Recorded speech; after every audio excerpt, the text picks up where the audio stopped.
السلام عليكم ورحمة الله تعالى وبركاته دمان أصحاب تسود هذا أصحابته وحين سعودي عشرة تحنها ها أو إنه كهليني برشة حسابته خاصة دكتور سريع جبتر كيسيها تريجونومتريا هذا أصحابي وحنا نسولف فيرين دونا فيديو جن proving trigonometry identity example كيسي كواد بيسولف فيرين دونا صدق فيديو بينقدر دونا هذا hore waxaan uga soo hadalnay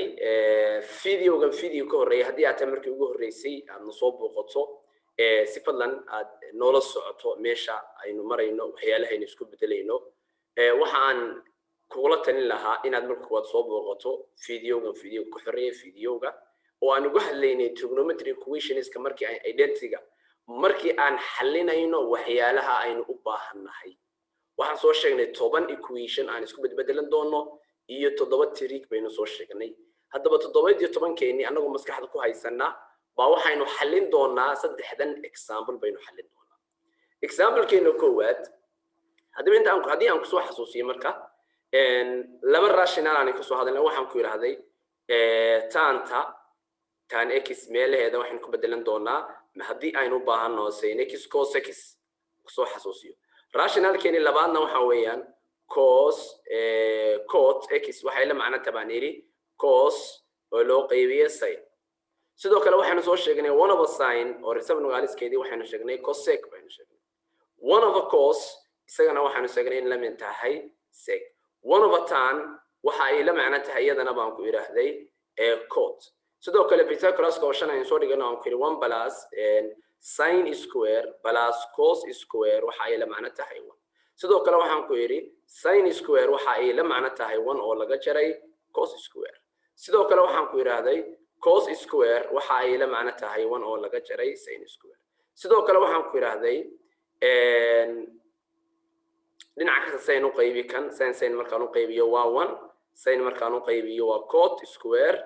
waxa ay la macna tahay 1 oo cos loo qaybiyana waxa la yiraahdaa waa sec square sidoo kale markaan cos aynu qaybino waa 1 plus tan square waxa ay la macna tahay cosec square yani intaasoo equation iyo triigyadeeni baynu anagoo maskaxda ku haysana baynu waxaan ku xalin doonaa saddexda tan equation baynu ku xalin doonaa hada markuu aniga waxa la siiyay waxa proof gareysa baa lagu yiraahday cot oo lagu dhuftay tan x in ay la mid tahay 1 in ay la mid tahay waxa weeyaan proof garey marka waxaan rabaa inaan proofingkaygi 10 equation inta aan isku bedbedesho aan halkaasi ka soo saaro 1 in aan ku soo saarno rabna hada meesha waxaan haysanaa fiiri cot x oo lagu dhuftay tan x hadaba cotku muxuu inoo macnaa laba mar baan cot ka sheegay oo waxaan ku yiri 1 over tan waa ku bedelan karaa sidoo kale cotku muxuu ila macnaa ahaa cos x oo loo qaybiyay sin x labadiisba waan ku bedelanayaa 1 inay soo baxnaan rabaa meeshan marka maxaan ku bedelanayaa anigoo isticmaalaya reciprocal waxaan ku bedelanayaa 1 over tan waxaan leeyahay 1 over tan x oo lagu dhuftay tan x waxa ay la macna tahay labada tan waa isla kansalayaan 1 oo soo saaray soo ma jeedo kaliya maxaa sameeyay equationadan haystay baan isku bedelanayaa markan waxaan ku soo saaray reciprocal rational aan ku soo saaro anigoo isticmaalaya 1 aan ku soo saaro rationaliskayna oo muxuu ahaa codka waxa lagu helaayay buu ku yiri codka waxa lagu helaayay buu ku yiri cos x oo loo qaybiyay sin x lagu dhuftay taantana maxaa lagu helaayay sin x oo loo qaybiyay cos x waa easy fiiri labadaas way iskansalayaan labadaasna way iskansalayaan wamba ku soo haraya waa ku sheegay hadii equationska 17 kaas todobada waliba equationska iyo todobada trick hadii aad isticmaasho automatically jawaabta laga rabo awood waxa uu leedahay in aad soo hesho ba u leedahay hada kaasi waxa weeyaan qaabkaas ayaynu ku xalinay oo waxa aynu niraahnay meesha waxaanu ku bedelanayaa cot waxa ay la macnay baan leeyahay cos x oo loo qaybiyay sin x oo lagu dhuftay baan leeyahay taantuna waxa ay ka timaaday anoo ka shaqeynaya rationaliskaygi cos x labadaas way iskansalayaan waxa ay la macna tahay 1 halkaas oo la soo baxay equation keena labaad aynu xalino marka oo ay isna aynu proof gareyno isagana wuxuu leeyahay cot oo lagu dhuftay sec fiiri wuxuu ku yiri wuxuu ku yiri cot x oo lagu dhuftay sec x waxa ay la macno tahay buu ku yiri cosec x kadibna maxaan sameynayaa waxaan isticmaali doonaa rationaliskayga baan isticmaalayaa haddaan rabo waxaan isticmaalayaa reciprocalskayga baan isticmaalayaa meesha aan jeclahay waan isticmaalayaa laakiin anaga kan koowaad aan isticmaalo waxaan isticmaalaynaa labadaba rational iyo waxaan isticmaalaynaa reciprocal kan rationaliskiisa iyo soo qabo koodku xagee buu ka yimaaday koodku waxa uu ka yimaaday cos x oo loo qaybiyey sin x lagu dhuftay sectu xagee bay ka timaaday sec waxa ay ka timaaday 1 over cos kadibna labada maxay sameynayaan waa isla baxayaan meesha waxa iga soo haraya 1 over sin hadda 1 over sin maxaa ay la mid ahaa de cosec baa ay la mid ahayd reciprocaliska sin waxay ahayd cosec bay ahayd haddii kale waxa sameyn kartaa kan waxa uu isticmaali kartaa waa maxay reciprocaliskida cot xagee bay ka timaaday يعني 1 over tan fiiri waxaan leeyahay wax ka timaaday 1 over tan x waxa ay lagu dhuftay secton xagee bay ka timaaday 1 over cos hadhow kan meesha uu ka yimaaday si raadi يعني waa maxay waa raadin kartaa laakiin easy simplicity way waxa weeyaan secta iyo cosecta baa waxa loo isticmaalaa reciprocal loo isticmaal kuwa kalena natiijooyinkooda caadiga oo isticmaal waxaan ku fiiri cot waxa ay ka timaaday baa cos oo loo qaybiyay sin lagu dhuftay sectuna waxa ay ka timaaday 1 over sec waxa laga yaabaa ardaygu inaad ku wareerto aad dhahdo sec soo kale ilaalinaya sin waxay ka bilaabmataa s cosintuna waxay ka bilaabmataa c sec tan hadii reciprocal laga saaro cosec baa soo saarda cosintana hadii laga saaro sec yani labada s kala ilaali oo ha oran 1 over sin waxay la macno tahay sec iska ilaali isma laha labada s kala ilaali labada c na kala ilaali hada sec marka maqasho 1 over cos maadaama sec aan ku iri cosec haddaan ku dhahona 1 over sin saas oo kale ilaalinaysa easy weeyaan hada kana waxa weeyaan waynu isla fahanay yani waa maxay example hada waxay noqon doonaan from simplicity baan ku soo bilaabi doonaa hada uu sii dheeraanaya mid xogaa ka sii dheer baynu isla xalin doonaa kaasi muxuu ina leeyahay fiiri sec oo lagu dhuftay sin x oo loo qaybiyay tan x oo lagu daray cot x waxay la macno tahay 1 minus cos square aynu soo saarno haye aynu xisaabino waxaan leenahay equation taanu haysano waxa weeyaan waa sec x oo lagu dhuftay sin x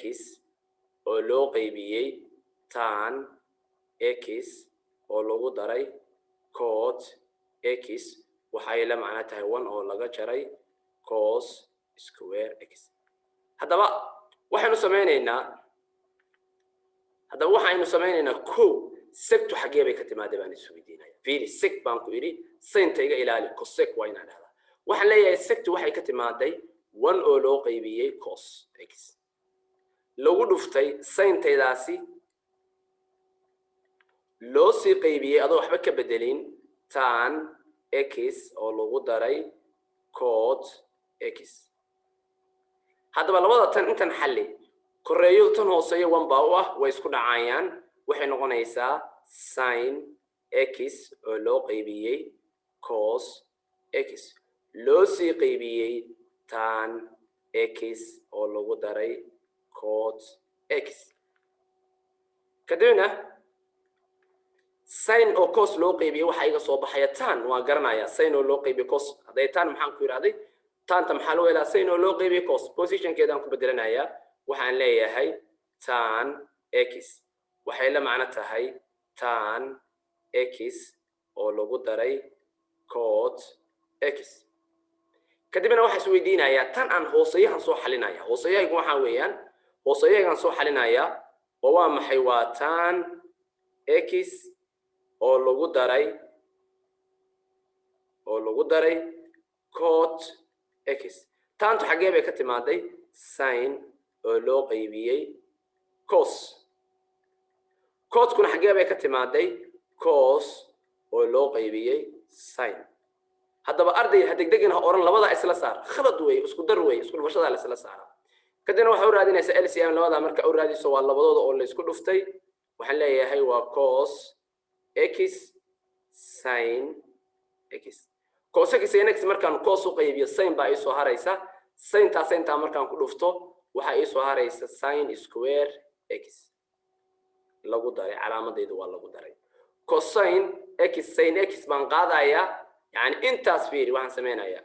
cos x sin x maxaan u qaybinayaa sin x baan u qaybinayaa labadaas ay isla soo xaraya cos baa igu soo haraysa kadibna coskaas way square garaysmanaysaa laba cos oo la isku dhuftay cos square x haddaba halkaa waxaa iga soo baxay intan aan iska sii tirtiro marka intaas sare equation-teedii ahayd balinkan aynu bedelano haddaba tan baan haystaa oo kor ah tan x loo qaybiyey sin square plus cos square waxbaa ila dhigantay oo Pythagoras-keeni equation koowaad wuxuu ahaa sin square oo lagu daray cos square waxa uu kula dhigan yahay 1 fiiri waxlaayigii baan isku badbedelanaya wax shaqo aan qabanayay ma jiro loo qaybiyey cos x sin x kadib waxaan sameynayaa waxaan leeyahay tan x calaamada loo qaybiyay baan isticmaalayaa oo dheer 1 oo loo qaybiyay cos x sin x haddaba tan xagee bay ka timaaday sin x oo loo qaybiyay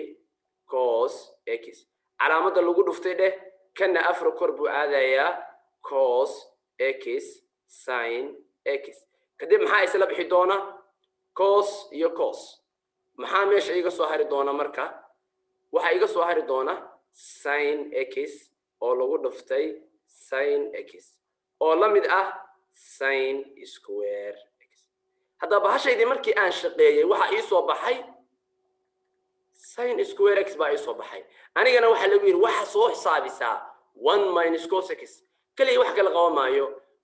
awood hoday aqoon maxaan u lahaa Pythagoras-keeni muxuu ahaa oo hadeer aan ku sheegay aan ku lahaa sin square x oo lagu daray cos square x waxa uu la macno yahay 1 iga wareeji sin square x waxa uu la macno yahay 1 minus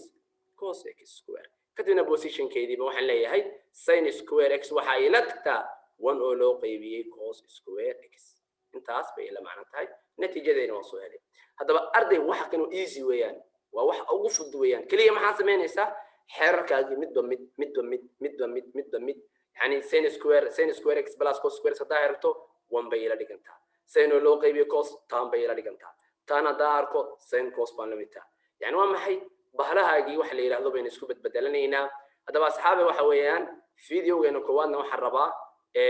intaynu kusoo gabagabayno haddaba asxaabe intaynu ku kulmi doono videogan kiisa xiga oo xoogaa example-ada aan dheeraysiin doono intaynu kulmi doono waa anagoo isku duuban oo idin leh isma dhaafno fi amaanillah